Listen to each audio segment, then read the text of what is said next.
ये ठट्टे कामचपुर शंभ 17 से 24 कहूँ आगे और जहुर कहूँ आगे और जहुर।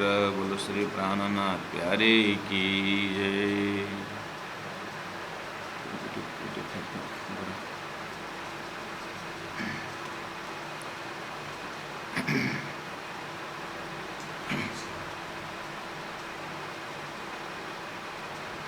चिंतामणि ढूंढत फिरे कहाँ है उन साधु का ठौर। आया पूछत कथा मिने मोहे ढूंढत भई भोर। मोहे ढूंढत भई भोर।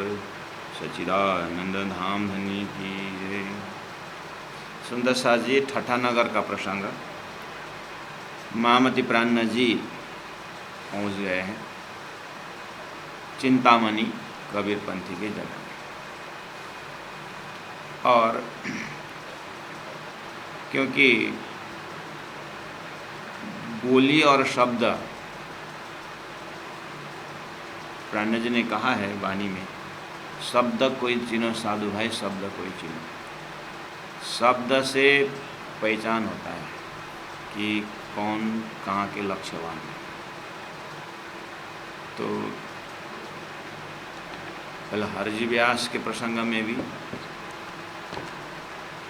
कांजी भाई ने हम नहीं इस खे सके, हम ये स्वर्ग के जाति के नहीं हैं, इस तरह से जब उसका शब्द आया तो प्राण जी से कहते हैं कि ये कहीं हमारी घर की आत्मा तो नहीं है। ऐसे ही चिंतामणि के शब्दों से प्राण जी महाप्रभु इसका जो गुरु परंपरा महान है, लेकिन ये कहाँ से ये डाइवर्ट हो गया, कहाँ से इसको ये जानना चाहते थे। तो जब उसने कयो कौड़ी ते हीरा भया, हीरा से भया लाल, इतने शब्दों में इसका अर्थ जब उन्होंने किया तो प्राण जी ने कहा अर्थम से अव्यवास, ये अर्थ के जो प्रकाश है इसका अंधेरा का प्रकाश, मतलब अंधेरा है, इसका प्रकाश है। तो उन्होंने कबीर का एक दोहा कह दिया कि तुम कबीर को क्या पहचानते हो। तो मैंने कल आप लोगों को यहाँ चौपाई नंबर 24 में कहा था, एक कबीर का कीर्तन सुनाए दिया जब। अब ये वाला थोड़ा सा फिलोसॉफिकल है, दार्शनिक है, और कबीर का निचोड़ ज्ञान ये है, तो ज़्यादा नहीं है ये श्लोक। आप ये जो दोहा है, तो कबीर का जो शब्द है, एक पलकते गंगा जो निकसी हो गए 34 पानी, वही पानी दो पर्वत धापे दरिया लहर समान। तो इसमें कबीर जी अपना परिचय, अपने ज्ञान का परिचय यहाँ पर कहते हैं कि एक पलक में ही, आँख का एक पलक में गंगा जो निकस, गंगा मतलब पानी, हो गया 34 पानी। तो अक्षर मतलब महामती प्राण जी के पास तातम का अर्थ है यहाँ पर। कबीर जी ने तो इतना बोल के छोड़ दिया और लास्ट में बोले कि ये पद को जो समझे सो सद्गुरु में चेला। तो उन्होंने एक उनके शिष्यों में से एक परीक्षा सूत्र छोड़ दिया। ये जैसे ब्रह्म सृष्टि आकर के अर्थ खोलने के प्रसंग में हमारे वल्लभाचार्य ने भी 40 प्रश्न अपने सुबोधिनी टीका में रख दिए। उसका प्रसंग आएगा सूरत की मजल में। अभी ठठानगर के मजल में कबीर के परंपरा में जो दीक्षित और शिक्षित हैं चिंतामणि, इनके प्रसंग में ये कबीर का श्लोक आया। तो एक पलक उन्मेष निमेष भ्याम ब्रह्मांड प्रलय, उपनिषद कहता है अक्षर ब्रह्म के आँख के पल भर में ऐसा ब्रह्मांड बनता है, मिलता है। तो वो एक पलक अते। अब गंगा जो निकसे, जब अक्षर ब्रह्म द्वारा खेल बनने की बात आती है तो मोहजल शब्द आता है। मोह अज्ञान भरमन कर्म काल और शून्य। तो ये खेल उत्पन्न होने में अज्ञान का नीड का, अज्ञान का मोहजल मोहित होने के कारण, तो निंद्रा के आवरण में मोहित होकर के, इसका मतलब वो मोहजल है, वो पानी है। तो एक ही सेकंड में, एक ही पल में पूरा अक्षर का अव्यक्त एस्पेक्ट जो मन स्वरूप है तो पूरी तरह परमात्मा के हुक्म से आवरण से भर गया और वही पानी दो पर्वत ढापे। जैसे ही ये मोजल का निंद्रा रूप आवरण आ गया तो दो पर्वत अर्थात अक्षर ने अपने आप को भूला, अक्षरधाम भी गया, भूल गए, और अक्षरातीत परब्रह्म परमात्मा का धाम, अक्षरातीत धाम परम धाम भी भूल गए। दो पर्वत ढापिया। उसके बाद तो दरिया लहर समान, उसके बाद तो दरिया का लहर शुरू हो गया। अर्थात एक अक्षर पुरुष एक वृक्ष है, निरंजनता की डार, त्रिगुण स्वरूप शाखा भयो पत्र भयो संसार, सृष्टि बनने की प्रक्रिया में कबीर ने ही ऐसा कहा है। प्राण जी ने कहा कि ये जो मोह अज्ञान जो है उससे सृष्टि बने, या में माँ विष्णु मन थे त्रिगुण ताते तिरतर सब उत्पन्न, ये सृष्टि क्रम हो गया। अब आगे कहा कबीर जी ने कि उड़मक्खी तरवर पर बैठी, जय सृष्टि हुई तो उसमें मक्खी इज इक्वल टू जीवात्मा और ईश्वरी आत्मा, जीवात्मा और ईश्वर।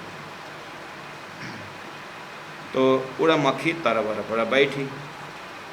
अब यह जीव उत्पन्न हुए और ये एकदम तरवर ऊपर वृक्ष के ऊपर बैठ गए और बोलत अमृतवाणी, उपदेशक बन गए भगवान नारायण। उनका जो जीव है ईश्वर, वही एक सरस्वती बन करके ज्ञान स्वरूप हो गए और वेद उपनिषद में उच्च कोटि का ज्ञान लेकर के वो ऊपर बैठ गए और अमृतवाणी अर्थात आत्मा परमात्मा ईश्वर जीव और ईश्वर की बातें करने लगे। बोलते हैं कि एक मक्खी जीवात्मा तो दिखाई दे रहा है, लेकिन वह मक्खी को मक्खा नहीं, उसका कोई मालिक, उत्पत्ति का जो कारण दिखता नहीं है, मक्खी का कोई मक्खा दिखता नहीं है, बिना पानी करवाने। तो वो जो मक्खी स्वरूप जीव जो है ईश्वर, वो बिना पानी गरमाने अर्थात कोई उसका कारण तो है नहीं, लेकिन गर्वानी अर्थात सृष्टि के महाकारण बन गया और सृष्टि उत्पन्न शुरू हुआ यहाँ से। अब बोलते हैं कि बिना पानी गर्वानी, तो बोले कि तीन गर्भे गुण तीनों जाए, उस गर्भ से, उस हिरण्य गर्भ से 3 गुण उत्पन्न हुआ, ब्रह्मा विष्णु महेश। वह तो पुरुष है अकेला, और वो पुरुष जो है वो तो अकेला है, अर्थात अक्षर ब्रह्म अपने धाम में अपने स्वरूप में अकेला है और उससे सृष्टि बनी हुई है। इस तरह से ये जो कबीर के दोहा को प्राण जी महाप्रभु का अर्थ ये है, लेकिन अभी प्राण जी महाप्रभु ने इसको अर्थ खोल के नहीं बताया, खाली उन्होंने इतना ही कहा कि ये पद को जो समझे सो सदगुरु में चेला। कबीर जी ने अपने आप को इसका अर्थ बताने वालों को गुरु माना हुआ है, तो इतना बोल के छोड़ दिए। लेकिन चिंतामणि के अपने जो विद्यार्थी जीवन में गुरु ने जो भविष्यवाणी की थी वो उनके हृदय में जाग उठा। तो फिर उन्होंने चिंतामणि जी ने ये प्रसंग ले आए, शिष्यों को बताया, मैं तुमको कहा करता था, इस तरह से भविष्यवाणी गुरु जी बोला करते थे। वो समय आ गया, वो पुरुष आ गया, तो वो रात भर चैन से सो नहीं पाया। पता नहीं सुबह 12 बजे के पश्चात हो या मान के चलिए 3 बजे के पश्चात हो, ब्रह्म मुहूर्त में निकल गया सुबह सुबह। बोलते हैं कि चिंतामणि ढूंढत फिरे, कहाँ है उन्हें साधु का ठौर। और 2-4 शिष्य पीछे लगे होंगे, लेकिन उस समय में अंतरात्मा जगी, तो एक मालिक का दर्शन हुआ। उन्हें अपने पद प्रतिष्ठा मान सम्मान, अपने जो गुरु होने का जो एक अहंकार, सब चीर फाड़ करके उन पुरुष के अर्थात महामती प्राण जी का विषय में स्वरूप को ढूंढते हुए निकला। आया पुछता कथा मिने मोहे ढूंढत भई भोर, कहीं कथा चर्चा जो चल रहा वहाँ पर। तब मिश्रे बताइया नाथा जोशी का घर, कल्लू मिश्र के पास पहुँचे और जिनके पास महामती प्राण ने 1-2 बार सत्संग भी की थी और उनको पता भी था, नाथा जोशी का दोस्त भी था। तो नाथा जोशी के घर में एक संत रहते हैं करके एड्रेस दिया, कहाँ से खबर ले के आए, पहुँचे अटारी पर। अटारी पर का अर्थ होता है प्राण जी महाप्रभु थोड़ा सा ऊँचे स्थान में रह करके ब्रह्मभूत में सुंदर साथ को चितवनी करवा रहे थे।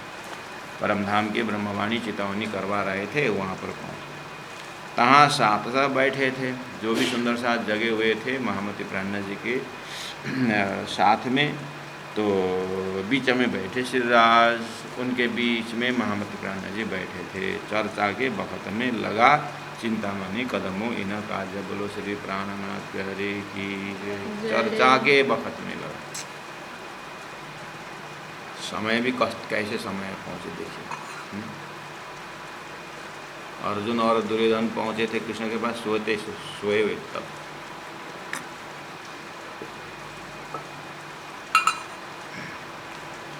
इसलिए कभी कभी संतों से मिलने जाना है ना, तो उनका सत्संग का टाइम कितने बजे वो देख के जाना होता है। ऊपर आश्रम में बैठ कर सत्संग कर रहे हो, वहाँ पर सत्संग की बातें, परमात्मा की बातें होती है। रूम में बैठे बैठे तो हम भी जा कर के वैसे अब अपने घर की समस्याओं की बात क्या क्या लेकर पहुँचते हैं, व्यक्तिगत बात को लेकर के। लेकिन जब महात्मा अपने आसन में बैठते हैं तो वो आसन परमात्मा का आसन होता है, तो अपना जो भाव लेकर के जाते वो काम भी बनता है। चर्चा के वक्त में लगा चिंतामणि कदमों इनका, सात संगी सब अपने चर्चा लगा सुनने। वहाँ बैठ कर के आसन जमा करके बैठ गए। श्रवणा दई भली भांत सो, सात संगी सब अपने जो भी साथी उनके साथ, अपने जो होता है ना, प्रत्येक गुरु के पास ना अंतरंग और बहिरंग शिष्य होते हैं। और अंतरंग शिष्य जो है गुरु के आपत्ति काल में भी ये साथ में रहते हैं, और बहिरंग जो है वो थोड़ा सा हट जाते हैं। तो गुरु की आपत्ति, शिष्य की परीक्षा, इस तरह से रायगढ़ के महेंद्र महाराज जी हैं वो अपने सूक्ति में बताते हैं। तो यहाँ पर चिंतामणि का एक अध्यात्म की गहराई में एक समस्या आ गई। अभी तक का जो एक शंका था वो निशंक होने का समय आ गया, तो अंतरंग शिष्यों ने साथ दिया। तो उनको बोलते हैं सात संगी सब अपने, लेके गए थे जो भी चर्चा लगे सुनने। श्रवणादयी भली भांत सो, प्राणनाथ जी महाप्रभु का प्रसंग कहाँ चल रहा था, लेकिन जो भी है एकदम अपना ही आत्मा की कहानी समझ करके बिल्कुल शांत चित्त से श्रवण करने लगे। निशवत अंकुर अपने आए ना, अपने अंकुर में ही मेरा संबंधी आ गया, मेरा संबंधी का कथा है, चर्चा है करके हृदय में परिवर्तन आ गया। देखिए सुंदर साथ जी प्राणनाथ जी की जागनी यात्रा में कैसे कैसे आत्माएं, कैसे कैसे जागनी की प्रक्रिया होती। इसीलिए तो हम उस दिन भी हमने कहा था एक दिन कि कहीं बाहर जा कर के सब अपने अपने अंकुर अनुसार का, अपने व्यवसाय अनुसार का खोजी करते हैं। और हमें इस जगह में बहुत इंटरेस्ट लगता है कि कोई नया जागनी का कोई सुंदर साथ जागे हैं, तो उनकी आपको इस धर्म में या इस सिद्धांत में प्राणनाथ जी के तारतम्य वाणी में कैसे आप प्रेरित हुए, कहाँ से प्रेरित हुए, क्या प्रसंग ने आपको ऐसा प्रेरित किया। कोई तो धर्म छोड़कर भी बैठे होते हैं, उनसे भी पूछता हूँ कि आपको क्या दिल में ठोस लगा या क्यों आपने धर्म छोड़ दिया, अर्थात अपने आस्था को क्यों आपने परिवर्तन कर दिया। तो अलग अलग कारण बताते हैं। किसी का व्यक्तिगत कारण होता है, किसी का सामाजिक कारण होता है, जागने वालों को भी और सोने वालों को भी। सुख पाया चर्चा मिने अपनी मूली गई भूल, अपना जो मूली मतलब अपना जो कबीर संप्रदाय में जो उनका मूल था वो तो भूल गए सुनते सुनते। चर्चा देखिए अधिक, प्राणनाथ जी महाप्रभु की चर्चा जो है अपने जो अभी तक का जो विद्यार्थी जीवन से लेकर के अपने उपदेशक बन करके जो चर्चा कर रहे थे कबीर पंथी में ही कमाल का भी मिक्स करके, लेकिन अपने पाँव से अधिक देख लिया एक ही लेक्चर में। जो देखना ही था असल अंकुर का मूल, अपनी मूली गई भूल, यहाँ भी मूल आया है और अंकुर के साथ भी मूल आया है। दो मूल की बात हो रही है यहाँ पर, दो मूल आया। चौपाई नंबर 5 में अपनी मूली गई भूल में अपना जो सांप्रदायिक, जिस संप्रदाय में दीक्षित शिक्षित थे वो मूल भूल गए। और प्राणनाथ जी के कथा, प्राणनाथ जी के चर्चा में अधिक मतलब ज़्यादा, अपने बुद्धि से ज़्यादा, अपने लक्ष्य से ज़्यादा, अपने पहुँच से ज़्यादा दिखाई दिया।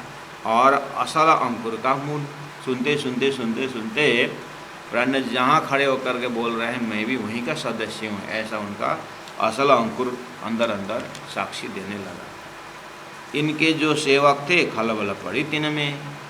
अब लालदास जी महाराज ने चौपाई नंबर 4 और 5 में श्रवणा उदयी भली भांत सौ निशवत अंकुर अपने, सुख पाया चर्चा मैंने अपनी मूली गई भूल, चर्चा देखी अधिक असल अंकुर का मूल। जो चौपाई उदय श्रवण करने का, ये आकर के श्रवण करना शुरू किए, ठीक है, लेकिन अब ये कंटिन्यू सुनते हैं। प्राणनाथ जी यहाँ 10 महीना रहते हैं और अभी तक में मान के चलिए 2 महीना भी अगर चल गया तो कम से कम 8 महीना चिंतामणि बढ़िया से श्रवण करते हैं। ये लंबा समय तक के लिए प्राणनाथ जी लालदास जी में इतना रखा।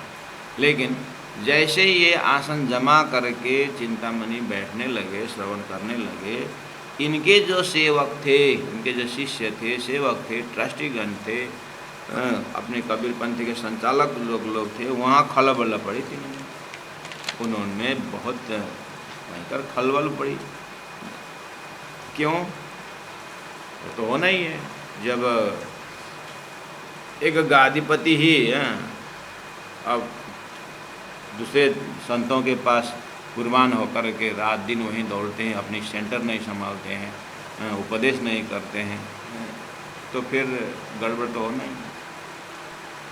अपने संप्रदाय में अनुमान करके देखिए, अपने हमारे संप्रदाय में जो बड़े बड़े गुरुजन हैं, एक एक स्थानधारी हैं, और वो दूसरे संप्रदाय में जा कर के उनका वेशभूषा पहनना, उनके आश्रम में जा कर के रहना और 2 टाइम भोजन करने के लिए अपने घर, अपने स्थान में आना, फिर सुबह होते ही उनके पास जाना और अपने सेंटर को देखना नहीं, सुंदर साथ शनिवार के मूल मिला कर बैठने में आते। महाराज कहाँ गए? महाराज तो वो फलना महाराज के शिष्य गए।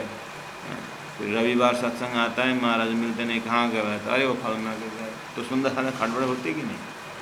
बस। तो इस तरह से कबीर के उस संस्था में बहुत खलबल पड़ी। फिरे चित्त जो तिनके इन चर्चा सुनने से। इनके जो सेवक थे, चिंतामणि जी के जो सेवक थे, शिष्य थे, उसमें दो तो मैंने बता ही दिया। एक अंतरंग, एक बहिरंग।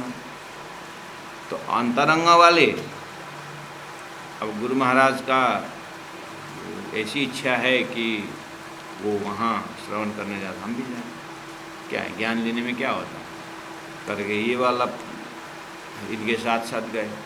बहिरंग वाले ने दूसरे महंत खड़ा करके तैयार करके अब गादी में स्थापित करना पड़ेगा, ये हमारा संस्था को डुबाएगा, बदनाम करेगा, पता नहीं कहाँ से कोई महात्मा आया तो उधर ही गया, ये तो गंगा गए गंगादास, जमुना गए जमुनादास, उनका कोई ठिकाना नहीं है करके इस तरह से वहाँ बहिरंग वाले को वहाँ खलबड़ पड़ी और अंतरंग वाले को प्राणनाथ जी के चरण में खलबड़ पड़ी। इनके जो सेवक थे दोनों टाइप के, खलबड़ पड़ी तीनों में। बहिरंग वालों में गादी को लेकर के खलबड़ पड़ी, अंतरंग वाले को सिद्धांत लेकर खलबड़ पड़ी।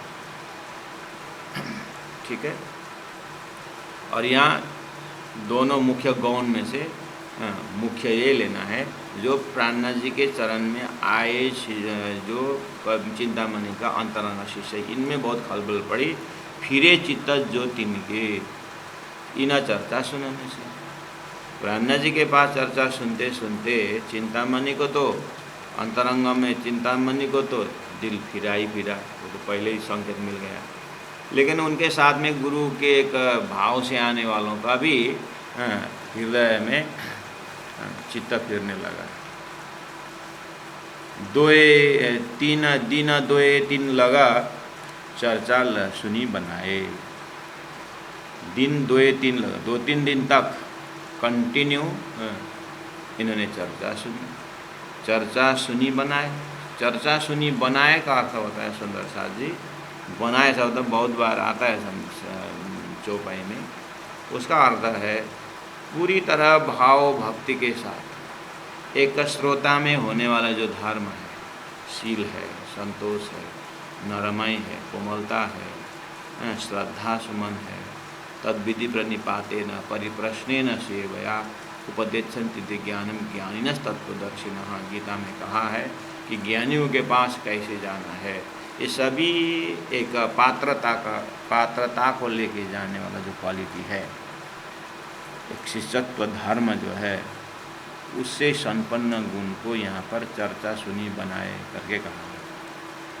कोई कमी नहीं रखी, न समर्पण में, न श्रद्धा में, न प्रेम में, न भाव में, बिल्कुल इतने बड़े 400-500 शिष्यों के गुरु और एक सिद्धांत के गादीपति पूरा शिष्यत्व गुण लेकर के महामती प्राणनाथ जी की शरण में आकर के श्रवण कर रहे हैं। कौन है ये?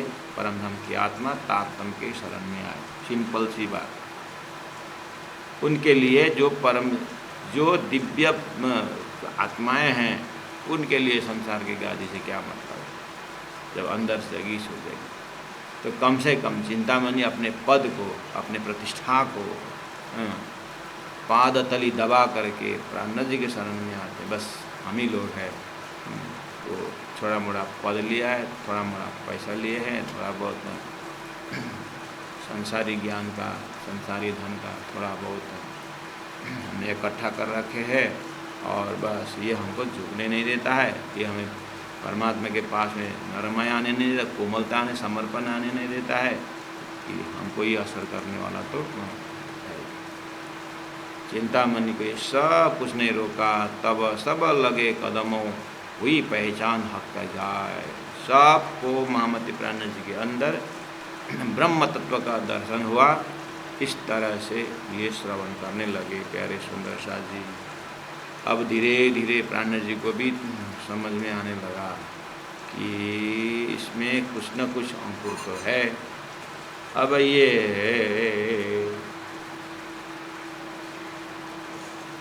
अगर परमधाम के सुरता इसके अंदर न होता तो ये सब छोड़ के नहीं आता। लेकिन सुरता होने पर भी श्रवण तो कर रहा है, मनन तो कर रहा है, मतलब अटेंड तो कर रहे हैं, लेकिन जागने बात अलग है। हमारे भी तो क्या है, तारतम लेकर के पायो निज नाम वासन जागे, वासन जागे आत्म जागे, पायो निज नाम वासन जागे करके हम भी तो तारतम ग्रहण करते समय फूल बरसाते हुए गाते हैं। तो क्या जागे? पायो निज नाम वासन जागे। एक सुंदर शाह जी कहा करते थे, बहुत पुराने जमाने का, कोई महाराज सुंदर शाह को जागनी कर रहे थे, भीड़ थी बहुत, कुछ मेला था, मेला रहा गाँव में कोई सत्संग जहाँ, तो महात्मा जी वहाँ पहुँचे थे और ये भी पहुँच गए पुराने सुंदर शाह। अरे यह तो बहुत जागनी हो रही है, बहुत अच्छा कार्य। वही फूल लेकर के जो आत्मा आ रहे हैं उनको फूल बरसाने में, और बानी गा वहाँ भजन गा रहे हैं, पायो निज नाम, पायो निज नाम, पायो निज नाम, पायो उधर तो आता नहीं, बेचारे सब नए नए थे होंगे, उतना तो सुने। गुरुजी भी गुरुता मंत्र देने में व्यस्त है, आगे तो अब कौन गाए। और जो सुंदर शाह जो गाए, पायो निज नाम, पायो निज नाम, पायो निज नाम, पायो निज नाम, ये जो अभी अभी गए हैं, पायो निज नाम वासना जागे, तो बोलता नहीं। चलो ये भी ठीक है, पायो निज नाम। उसके बाद 2 साल बाद फिर ये पहुँचे उसी जगह में, कि वो उस दिन तारतम तो बहुत जने ले रहे थे, कौन कौन अभी सत्संग में आते हैं, कौन कौन है, कि कहाँ गए कोई, भारत कोई नहीं। तब से गुरुजी भी गए और वो भी गए, तो कोई नहीं सत्संग, कोई मुलाकात नहीं। उस दिन संकेत तो मिला था। क्यों? पायो निज नाम तो बोले थे, वासना जाएगा तो था नहीं, इसीलिए ऐसे ही होता है। हमारे में पायो निज नाम तो होता है, वासना जागे नहीं होता। जागना इतना आसान नहीं है। तारतम लेना, कंठे लेना, विराट सीखना, तर्तनी सीखना, 18 वाणी सीखना, ये तो सीखने, ये बुद्धि का खुराक है। तो जागना कुछ अलग है। जागने के लिए 18,000 चाहिए नहीं। ये तो शास्त्र वेद हरि को मुखार बिंद से निकला हुआ है, इसलिए उसको बार बार करूं, दूसरा काम दुनिया में जब तक जिंदा है तब तक क्या करे करके वो जागने वाला भी उसमें रूप डूबते रहे। लेकिन जागने के लिए जो है वो नहीं। तो फिर जागने का लक्षण क्या होता है?